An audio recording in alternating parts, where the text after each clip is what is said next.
I'm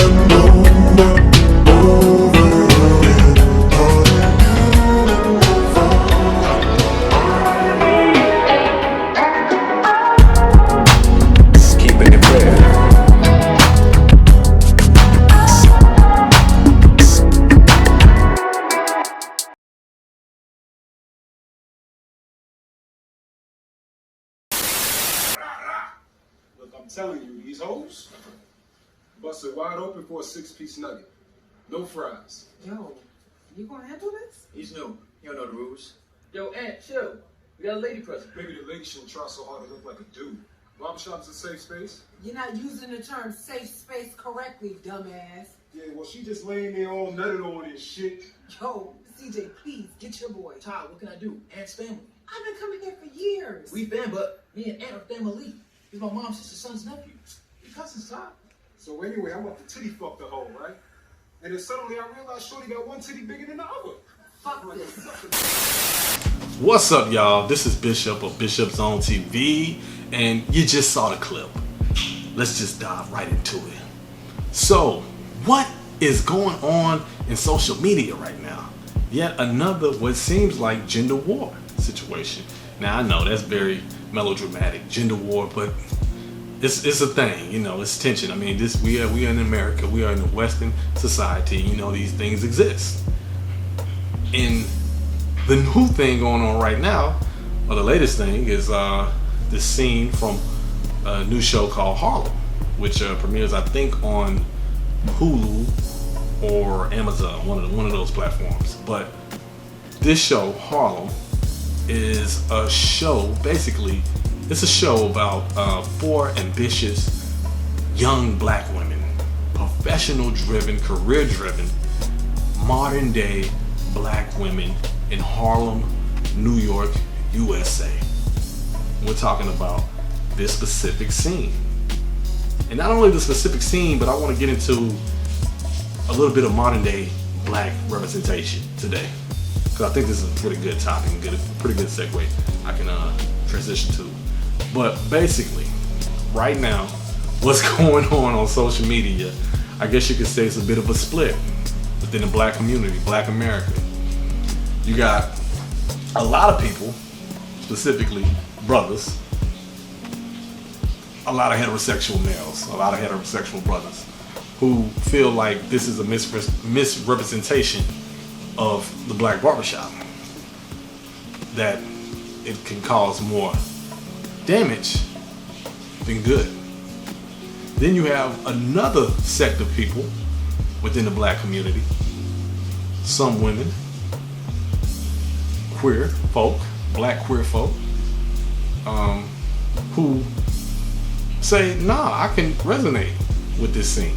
This scene needs to be put in the atmosphere so we can, examine it, what have you. And where do I stand? Where does little old me, Bishop, stand? Do you even give a damn? I don't know, I don't care, but I just want to get my thoughts and opinions. So, I can say this. Now, disclaimer, I'm a heterosexual black male. Yeah, I am that. So, you're probably going to be feeling some kind of way about me already. I know, don't act like you're not. You probably are. Oh my God! Wow! Where do I stand? Well, let me just say this. First and foremost, I haven't really invested a lot of time in watching the show. I must admit that. So I don't want to come off like I'm being unfair to the show. Just FYI, I haven't watched a lot of episodes. I haven't watched a lot of the show. I have peeped some of the show, so I'm familiar with the show. But I'm not just completely a fan, or let me not say not a fan, but I haven't really watched all of it yet. So, what do I think about this particular scene? Well, let me just say first and foremost, man, now I'm a writer myself, and so I look at TV and film a little more in depth. Like I like to really get down to to the meat of a scene and dissect it from a writing perspective, cinematography perspective, and all those things that make a scene really pop, really make a scene a scene. And just right off the bat, I would say the writing of that scene felt a little forced. It didn't feel natural. And just from a couple of other scenes I've seen, I'm starting to get a sense of when they start getting on certain topics of sexism, race, and what have you,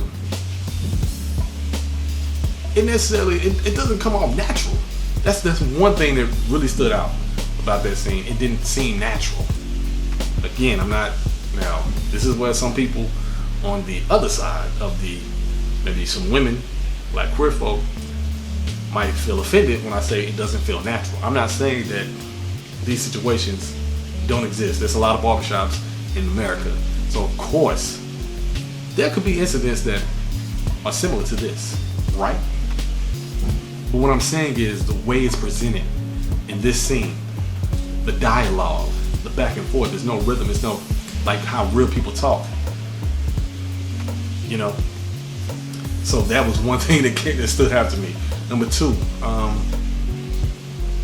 do wonder. Now, I think one thing, let me just say this. Now, in that scene, she was real offended, of course, by this other barber's vulgarity. I completely understand that. Was that an agenda? I'm gonna say I don't know. I don't know the writer's intentions behind the scene. Now I do have a theory. I believe that the writers were generally trying to say something, right? About toxic masculinity, I guess, right? Toxic masculinity. Cool. All right, I get you. I got you. It exists to an extent. I think some of y'all be overdoing it a little bit, but I get it. I understand. But I think a reason why this didn't come off that natural was because they were using, it seemed as though they were using the barbershop, which we all know in the black community, the barbershop is the black man's safe space. I know on the scene he didn't use it correctly, but it is a safe space for brothers. Not saying it ain't for women, but it's centered around black men. It's just no different than the hair salon is centered around black women. That's our space, right? And it almost comes off as they were like, again, this is just an assumption, but they were like, we're gonna use the barbershop as a setting to give an example of toxic masculinity and to say something about toxic masculinity. And that, to me, where it comes off even more forced and somewhat disingenuous, I guess I would say. Now again, maybe this could have happened to one of the writers, or maybe they knew somebody that happened. Maybe they knew somebody that this happened to, but just the way it comes off, it just doesn't feel natural, right? That's one take. And maybe it wasn't because of how they presented the topic and how they used the barbershop as a setting. Maybe it was the acting. No disrespect to the actors and actress in that scene, but man, it was kind of cringy, the acting, especially the barber. And by the way, who says skeeting? Nobody says skeet. We don't say skeet no more. We don't say that. So yeah, I think more than anything, I think those things stood out to me more so than this actual quote unquote agenda or whatnot. Now, I do understand where a lot of brothers are coming from, because let me just say this: even if that wasn't their intentions, which I can't say it was their intentions, it does reinforce the stereotype of over-sexualized black men. As if black men can't control their sexual urges in front of a woman. And then be aggressive about it. Right? She should know. You should be got your girl like a dude. Are black people mimicking white writers when they write black characters? I say that because it's a thin line. Look, nobody knows black people more than black people, right? So we say. But there's been a plethora of black writers in Hollywood that have projected or reinforced stereotypes that has been just as harmful to our image than any white creator. You know, I mean, let's flip it around. I understand Medea and Tyler Perry, just Tyler Perry. I say Tyler Perry and Medea, same person, but Tyler Perry's Medea character and a couple other films that he's done with his portrayal of black women. I know he has a huge, especially Christian, middle-aged black woman fan base. I was gonna say female, but whatever, I say the black. But there's been a lot of people, there's been a lot of sisters that have pushed back, more so in my age range and younger, that have pushed back black women. There's been pushback as of lately. Some of these sisters are tired of it, and rightfully so. I agree. You have every right to feel that way. So shouldn't it be at least acknowledged that maybe black men are tired of seeing these tropes, even if there's well-intentions involved? And I get it, because this is where I go into how black queer folk feel. Because one thing that a lot of black queer people said in response to how black men responded was, why y'all trying to silence our experiences? Y'all sound like white people when we explain racism. Well, I ain't experienced racism. Even though y'all been calling us the white people of the black community, which is just some of y'all with y'all crusty asses. But I digress. Anywho, what I'm saying is this: could it be silencing people? Could brothers who feel some kind of way be unintentionally silencing the black LGBTQ plus community or black women who have dealt with similar issues, that have gone through similar experiences? Yeah, that could be very real, and that should be talked about, that should be acknowledged. But you cannot deny, you cannot say in the same breath that brothers don't have a right to react the way they reacted. You can't say that we can't respond the way that we respond to this, because we are at the end of that. We feel that. We feel that we are being attacked.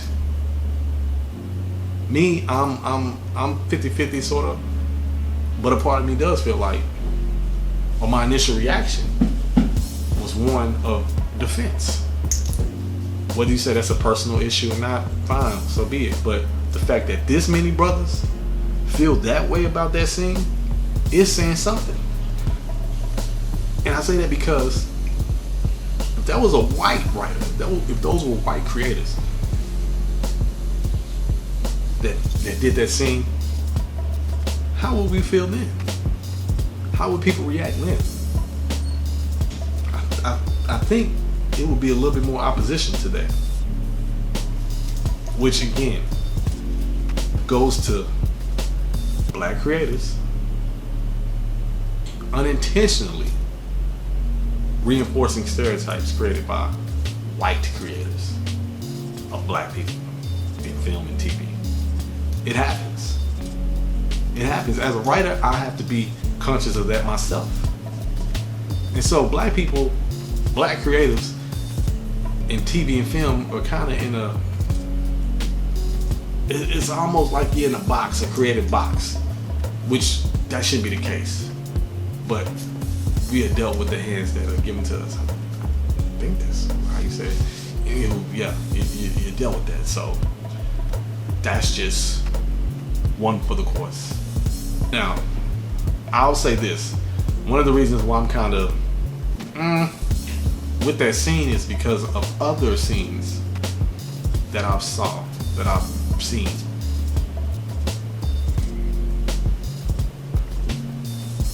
Now, one reason why I guess you could say I'm kind of on this scene in particular is because of other scenes that I've seen from this show. And let me just say this, it's starting to become a pattern. When they start talking about these very, very real and in-depth topics that focus on black life and specifically black women, the writing, it almost comes off like they just copy and pasted conversations that they saw on Twitter. I don't want to compare. I don't want to compare because there should be enough space for all black shows to exist. But take a show with 4 black women, like Insecure. Insecure, they touch on a lot of serious topics. It's a comedy. Harlem is a comedy too. But one thing I think Insecure does very, very well is that when they do talk about those specific topics, like therapy, for instance, they don't treat it like it's some soapbox moment. They don't stop the show to talk about how black people need to do this or black people need to do that. Not saying that Harlem does that, but their conversations about certain topics comes off more natural, more realistic. Whereas Harlem is like, I need to let these white liberals know how we feel in the ghetto. Again, probably wasn't their intentions. I just think that has something to do with writing. That's it. The writing is just, it can be a little cringy at times, you know what I mean? It's almost, look, if Tyler Perry is bottom tier, if Tyler Perry is more like, he's more like Gardner Minshew, then Harlem is Jimmy Garoppolo, right? The Insecures and Atlanta's, that's your Tom Brady's, that's your Aaron Rodgers, you know what I mean? That's your Kyler Murray's right now, you know what I mean? So I'm just saying, I'm just using that analogy. Hope you got that. Now going back to that scene, I think one thing that someone brought up on Twitter that I actually said, you know what, yeah, maybe we looking too deep into it, was that the sister who's getting her haircut did say, I've been coming to the shop for years. Which shows that this type of behavior isn't normal. And that's how I look at the black barbershop in reality. Commonly, generally, when a woman enters a black barbershop, whether she be heterosexual, a feminine, very feminine, or a quote-unquote stud, brothers are generally respectful. We know, hey, it's a woman in here or it's kids in here. We ain't finna be shooting shit like that. That's the common type of behavior in black barbershops. And brothers damn sure ain't talking about no ski. Stop it. Get some help. We ain't talking about that. Ain't nobody talking about no Chewbacca's with the guac 300, 3,000. I mean, yeah, we do some sexual innuendos sometimes. Yeah, that happens, but not that boisterous. And let's not act sisters, because she was so offended. I'm trying. You that offended? But we gonna act like sisters don't do that in hair salons. I used to have longer. I used to have locks. I know how the sisters talk too. I know how the sisters talk. We both do it. But that was a bit over the top. And I know it's TV. But yeah, so but back to what I was saying, yes, she did mention that, hey, I've been coming to the shop for years. So I think we do have to take that into consideration. This wasn't a normal occurrence. So, yeah. So what's my final conclusion on all this? Are people overreacting?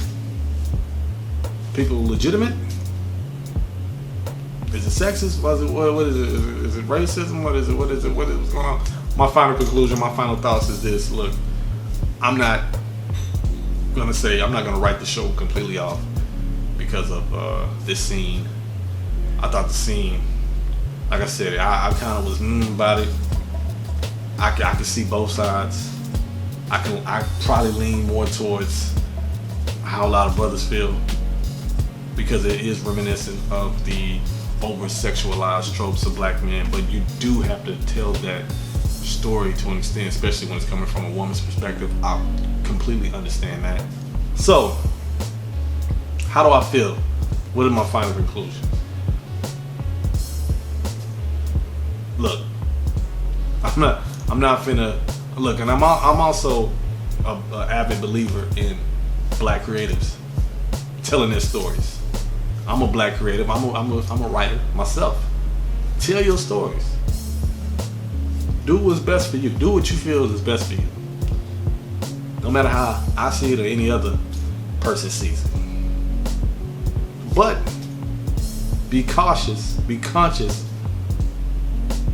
of these representations, these tropes that came before you. Be conscious of the fact that people will be offended. Your own people that you supposedly are supposed to be telling the stories. And maybe I'm just all over the place right now. Maybe I don't know what the fuck I'm talking about my damn self. Just watch Harlem, I guess. That's the best thing I can tell you. Just watch the show and form your own opinion. You know? And one thing though, one thing that does bother me. Can we get a show that's set somewhere else besides New York and LA? God damn, in Atlanta? Even though shout out to Atlanta and shout out to Insecure. Those are my two favorite black sitcoms. And not sitcoms, but black series right now. And there's more too. There's other creatives out there, dope black creatives out there right now. But can we please get some, like, I would like to see what they doing in Nebraska. What they doing in Omaha? What are black professionals doing in Omaha? Or shit, Raleigh. That's a little bit more realistic. Raleigh, North Carolina, huh? Can we get something about Wilmington? Is that too much to ask about somewhere in Jackson, Mississippi? I'm just saying. Or maybe I should do that show. I don't know. Until next time, I'll holla. No more.